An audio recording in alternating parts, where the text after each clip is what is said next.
Bonjour à tous de Géorgie, le pape François est arrivé ici à Bakou sur les bords de la mer Caspienne. Premier rendez-vous pour le pape François en Azerbaïdjan. Cela a été la messe dominicale avec la communauté catholique dans un pays de 10 millions d'habitants à 90% musulmans, principalement chiites. Les catholiques sont au nombre de 570 selon les statistiques officielles.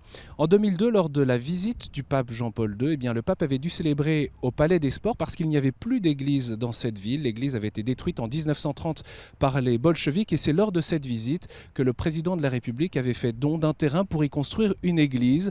Elle a été construite, elle a été consacrée en 2007 et c'est dans cette église de l'Immaculée Conception que le pape François a célébré la messe avec les fidèles, les familles, avec les enfants. Cela dit, le chemin parcouru par la communauté catholique ici en une quinzaine d'années.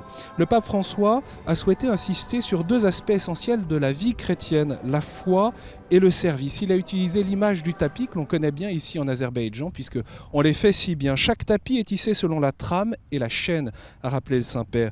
La trame de la foi et la chaîne du service. La foi, c'est ce fil d'or qui nous lie au Seigneur mais qui porte du fruit si nous faisons notre part. Et d'un autre côté, le service doit être un style de vie pour répondre aux paroles très fortes, radicales de Jésus qui demande une vie pleinement à disposition, sans calcul et sans bénéfice pour servir Dieu, aimer les autres, tout mettre en œuvre avec élan pour le bien commun. L'Église entière nourrit pour vous une sympathie spéciale.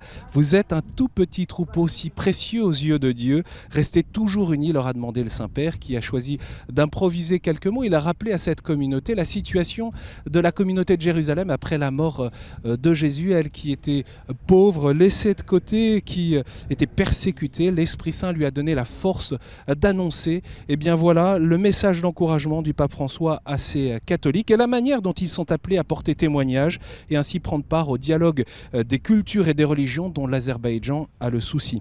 Après la visite au président de la République et de la rencontre avec les autorités, cet après-midi, il sera précisément question du dialogue et de la contribution des religions à la paix. Le pape François rencontrera le cheikh des musulmans du Caucase, puis il participera à une rencontre interreligieuse. Ce sont des étapes bien sûr à suivre sur KTO, en direct ou en différé. N'hésitez pas à aller consulter le programme de ces dernières étapes du voyage apostolique du pape, c'est sur ktotv.com.